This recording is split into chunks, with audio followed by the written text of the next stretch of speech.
একটু আগে দেখলাম তরুণজ্যোতি তিওয়ারি একটি ভিডিও পোস্ট করেছে। সেই ভিডিওর প্রেক্ষিতেই তরুণজ্যোতি তিওয়ারি এবং যারা বলছে যে পশ্চিমবঙ্গ বা ভারতের নাগরিক বাঙালিদেরকে নয়, বাংলাদেশের অবৈধ অনুপ্রবেশকারীদেরকেই শুধুমাত্র ডিটেনশনে দেওয়া হচ্ছে বা বাংলাদেশে পুশব্যাক করা হচ্ছে, তাদের কাছে আমার মাত্র 3টে প্রশ্ন।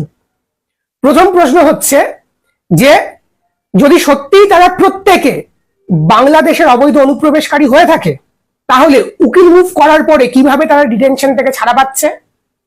বাংলাদেশে ছুঁড়ে ফেলার পরে আবার কিভাবে তারা লোকাল অথরিটিজের সাথে, থানার সাথে যোগাযোগ করে, বিএসএফ এর সাথে যোগাযোগ করে আবার তারা ভারতে ফেরত আসছে? দ্বিতীয় প্রশ্ন হচ্ছে যে পুলিশের সন্দেহ হতেই পারে এই আই কার্ডটা ভুয়ো, তাহলে যে ব্যক্তি ক্লেম করছে যে আমি মালদায় থাকি বা মুর্শিদাবাদ দিয়ে থাকি বা উত্তর চব্বিশ পরগনায় থাকি বা নদিয়ায় থাকি, পুলিশের কি কর্তব্য নয় যে সেটাকে ভেরিফাই করা? লোকাল পুলিশের কাছে হোক, লোকাল পঞ্চায়েতের কাছে হোক, পশ্চিমবঙ্গ সরকারের কাছে হোক, কোন রকম ভেরিফিকেশন ছাড়া কিভাবে তাদেরকে বাংলাদেশে ছুঁড়ে ফেলে দেওয়া হচ্ছে জেসিবি দিয়ে, বা তাদেরকে ডিটেনশন ক্যাম্পে আটক করা হচ্ছে?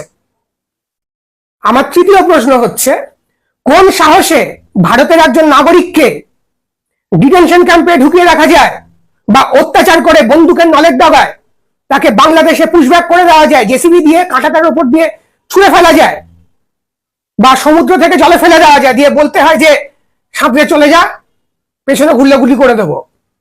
কতদিন এটা সহ্য করতে হবে?